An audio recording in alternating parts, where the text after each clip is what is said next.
Hello aspirants, welcome back to our channel. అయితే ఈరోజు మనం 2023 పోలీస్ కానిస్టేబుల్ మెయిన్స్లో వచ్చిన పాలిటిక్ క్వశ్చన్స్ ప్రాక్టీస్ చేద్దాం. అయితే ఈ పాలిటిక్ క్వశ్చన్స్ అన్ని చూశాక నాకేమనిపించిందంటే, కానిస్టేబుల్ ఎగ్జామ్స్కి ప్రిపేర్ అవుతున్న వాళ్ళు, ఓన్లీ కానిస్టేబుల్ ఎగ్జామ్స్కి ప్రిపేర్ అవుతున్న వాళ్ళు పాలిటీ అంత డెప్త్గా చదవాల్సిన అవసరం లేదేమో అనిపించింది. అంటే దీంట్లో ఎస్ఐని యాడ్ చేయొద్దు, ఓన్లీ కానిస్టేబుల్ టార్గెట్ పెట్టుకొని చదువుతుంటారు కదా, సో నేను వారికి చెప్తున్నా. ఫ్రెండ్స్, నా నుంచి చిన్న సజెషన్, మీరు ఓన్లీ కానిస్టేబుల్ ఎగ్జామ్స్కి ప్రిపేర్ అవుతున్నట్లయితే పెద్ద పెద్ద బుక్కులు, అంటే ఈ పాలిటీ కోసం లక్ష్మీకాంత్ సార్ బుక్కులు, పెద్ద పెద్ద బుక్కులు చదివి టైం వేస్ట్ చేసుకోకండి. అలా అని చదవకుండా ఉండేరు, చదవండి, కానీ ఎంత చదవాలో తెలిసి ఉండాలి. ఎలా అంటే, ఇప్పుడు కొన్ని చాప్టర్స్ ఉంటాయి కదా, లైక్ రాష్ట్రపతి అనుకోండి. రాష్ట్రపతి ఎవరి సమక్షంలో ప్రమాణ స్వీకారం చేస్తారు? రాష్ట్రపతికి ఎన్నికలు ఎలా జరుగుతాయి? ఉపరాష్ట్రపతి ఎవరి సమక్షంలో ప్రమాణ స్వీకారం చేస్తారు? భాగాలు ఎన్ని, షెడ్యూల్స్ ఎన్ని, ఇలా బేసిక్ పాయింట్స్ లో గుర్తుంటే చాలు. ఇలా అన్ని చాప్టర్స్ మీద బేసిక్ నాలెడ్జ్ ఉంటే చాలు, పాలిటీ నుంచి వచ్చిన క్వశ్చన్స్ ని మీరు ఖచ్చితంగా అటెంప్ట్ చేయగలుగుతారు. అలా అని చదవద్దు అని కాదు, ఎంత చదవాలో తెలిసి ఉండాలి అండ్ ప్రతి ఒక్క చాప్టర్ మీద ఒక గ్రిప్ ఉండాలి. సో ఇవన్నీ నేను ఎందుకు చెప్తున్నానంటే, నేను last 5 years constable paper solve చేశాను. దాంట్లో పాలిటిక్ క్వశ్చన్స్ అంత డెప్త్గా ఏం అనిపించలేదు. ఇది నా జస్ట్ ఒపీనియన్ మాత్రమే. మీరు కూడా చూడండి, అక్కడిక్కడ సెర్చ్ చేయండి, పేపర్స్ మీరు కూడా సాల్వ్ చేయండి, లాస్ట్గా ఒక కంక్లూజన్కి రండి. కానీ ఇష్టం వచ్చినట్టు మాత్రం చదవకండి. మనం రియాలిటీ మాట్లాడుకుందామా? యూనిఫామ్ జాబ్ కోసమని హైదరాబాద్కి వస్తాడు, ఏదో ఒక ఆఫ్లైన్ కోచింగ్ సెంటర్లో జాయిన్ అవుతాడు.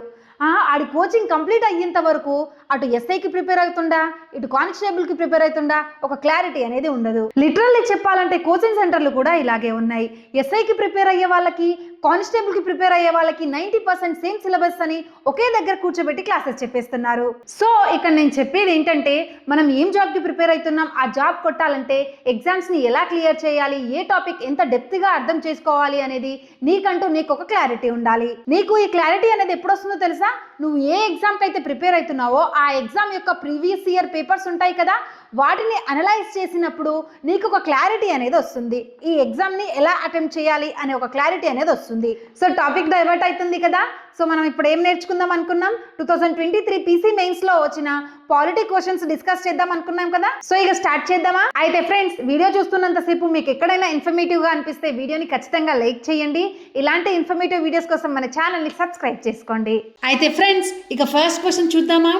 భారత రాష్ట్రపతి ప్రమాణ స్వీకారం ఎవరి సమక్షంలో జరుగుతుంది? ఎవరి సమక్షంలో జరుగుతుంది? మిమ్మల్ని కన్ఫ్యూజన్ చేయడానికి ఆప్షన్స్ ఇస్తారు. ఒకసారి ఆప్షన్స్ చూడండి.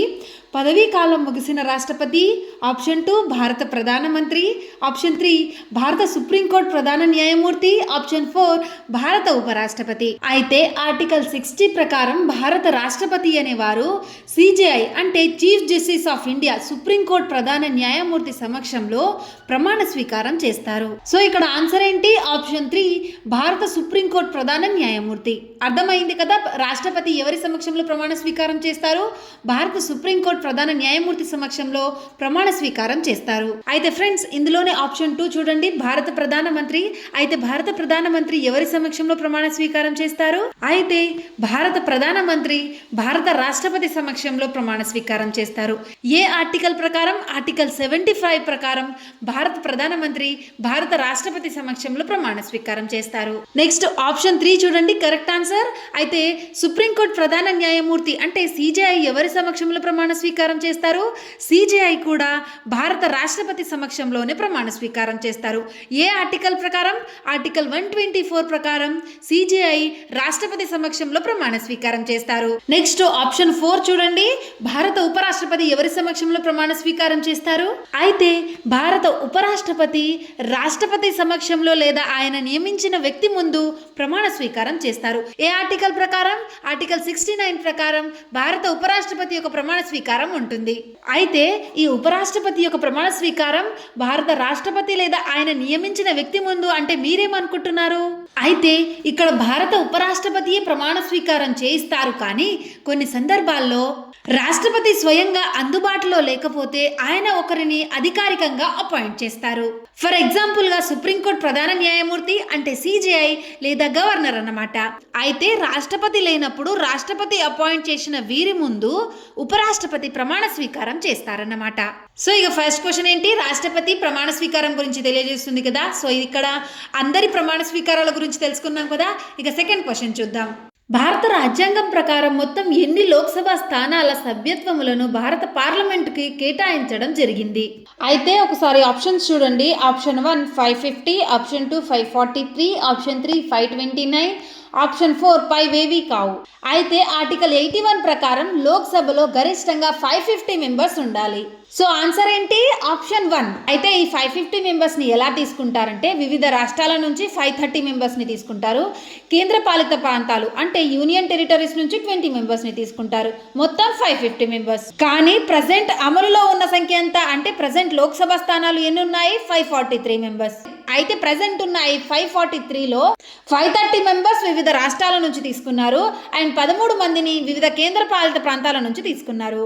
సో వీటిని కలిపి ప్రస్తుతం ఉన్న లోక్సభ స్థానాల సంఖ్య 543. అయితే 2019లో 104వ రాజ్యాంగ సవరణ ద్వారా 2 ఆంగ్లో ఇండియన్స్ యొక్క రిజర్వేషన్లు తొలగించేశారు. అయితే ప్రెసెంట్ ఉన్న లోక్సభలో సభ్యుల సంఖ్య ఎంత? 543. అయితే మనకు క్వశ్చన్లో ఏం అడిగారు? భారత రాజ్యాంగం ప్రకారం మొత్తం ఎన్ని లోక్సభ స్థానాల సభ్యత్వములను భారత పార్లమెంటుకు కేటాయించడం జరిగింది? గరిష్టంగా ఎన్ని సీట్లను కేటాయించడం జరిగింది అని అడుగుతున్నారు. సో గరిష్టంగా ఎంత? 550. ప్రజెంట్ ఉన్నది మాత్రం 543. నెక్స్ట్ క్వశ్చన్, భారత రాజ్యాంగం ప్రకారం ఏ ఆర్టికల్ ద్వారా జిల్లా న్యాయాధికారి నియమింపబడతారు? అయితే ఆర్టికల్ 233 ద్వారా జిల్లా న్యాయాధికారి నియమింపబడతారు. సో వీరిని ఎవరు నియమిస్తారు? గవర్నర్ నియమిస్తారు. ఫోర్త్ క్వశ్చన్, ఢిల్లీలోని రాజ్పథ్ యొక్క కొత్త పేరు ఏమిటి? సో ఆన్సర్ ఏంటి? ఢిల్లీలోని రాష్ట్రపతి యొక్క కొత్త పేరు కర్తవ్యపథ్. ఫిఫ్త్ క్వశ్చన్, భారతదేశంలో రాష్ట్రం యొక్క కార్యనిర్వహణ అధికారాలు ఎవరి ఆధీనంలో ఉంటాయి? ఇది చాలా సింపుల్ క్వశ్చన్.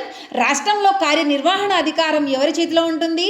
గవర్నర్ చేతిలో ఉంటుంది. కానీ వాస్తవ కార్యనిర్వహణ అధికారి ఎవరు? ముఖ్యమంత్రి. కానీ ఇక్కడ ఆన్సర్ ఏంటి? గవర్నర్. అయితే కేంద్రంలో కార్యనిర్వహణ అధికారి ఎవరు?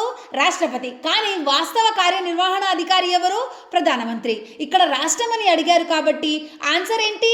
గవర్నర్. నెక్స్ట్ 6th క్వశ్చన్ చూడండి. ఈ కింది వారిలో భారతదేశానికి తాత్కాలిక రాష్ట్రపతిగా సేవలు అందించిన భారతదేశ ప్రధాన న్యాయమూర్తి ఎవరు? సో ఆన్సర్ ఏంటి? Option 2 justice Hidayatullah. అయితే 1969లో జాకిర్ హుస్సేన్ గారు అంటే రాష్ట్రపతి అయిన జాకిర్ హుస్సేన్ గారు అకస్మాత్తుగా మరణించడం వల్ల ఉపరాష్ట్రపతి అయిన వివి గిరి గారు రాష్ట్రపతి అవుతారు. కానీ రాష్ట్రపతి పదవికి ఎలక్షన్లు జరగడం వల్ల ఆయన ఉపరాష్ట్రపతి పదవికి రాజీనామా చేస్తారు. ఎందుకు? ఆ ఎలక్షన్లో అంటే రాష్ట్రపతి ఎలక్షన్లో వివి గిరి గారు పాల్గొనడానికి ఆయన ఉపరాష్ట్రపతి పదవికి రాజీనామా చేస్తారు. సో ఇప్పుడు రాష్ట్రపతి ఉపరాష్ట్రపతి పదవులు రెండు ఖాళీ అయినాయి కదా. సో ఇప్పుడు రాష్ట్రపతి ప్లేస్ లో ఎవరు వస్తారు? సిజేఐ అంటే సుప్రీంకోర్టు ప్రధాన న్యాయమూర్తి తాత్కాలిక రాష్ట్రపతిగా వ్యవహరిస్తారు. సో అలా వచ్చిన వారే జస్టిస్ హిదాయతుల్లా గారు. సో ఇక్కడ తాత్కాలిక రాష్ట్రపతిగా వ్యవహరించిన ప్రధాన న్యాయమూర్తి ఎవరు? Justice Mohammed Hidayatullah. 7th question చూడండి. భాషా ప్రయుక్త రాష్ట్రాల కమిటీ చైర్మన్ ఎవరు? అయితే భాషా ప్రయుక్త రాష్ట్రాల కమిటీ చైర్మన్ ఎస్కే థార్. 8th క్వశ్చన్, ఈ కింది వాటిలో భారతదేశ అంతర్గత భద్రతకు సంబంధించినది ఏది? ఫస్ట్ ఆప్షన్ దేశంలో చట్ట విరుద్ధ కార్యకలాపాలను నిరోధించుట. ఆప్షన్ 2 సైబర్ నేరాలకు వ్యతిరేకంగా పోరాటానికి సమర్థవంతమైన వ్యూహాలు. ఆప్షన్ 3 అవినీతి నిర్మూలనకు సంబంధించిన చట్టాలను సమర్థవంతంగా అమలుపరచడం. ఆప్షన్ 4 భారత పౌరులకు వేరే దేశాలలో పూర్తి రక్షణ. సో ఇక్కడ ఆన్సర్ ఏంటి? ఆప్షన్ 4 భారత పౌరులకు వేరే దేశాలలో పూర్తి రక్షణ. 9th క్వశ్చన్, భారత రాష్ట్రపతి తన అధికారాలను ఉపయోగించి ఎంతమంది సభ్యులను రాజ్యసభకు నియామకం చేయగలరు? సో ప్రెసిడెంట్ గారు తన అధికారాలతో రాజ్యసభకు ఎంతమందిని నామినేట్ చేస్తారు? ఆన్సర్ వచ్చేసి 12 మెంబర్స్. అయితే 12 మెంబర్స్కు రాజ్యసభకు రాష్ట్రపతి నామినేట్ చేస్తాడు.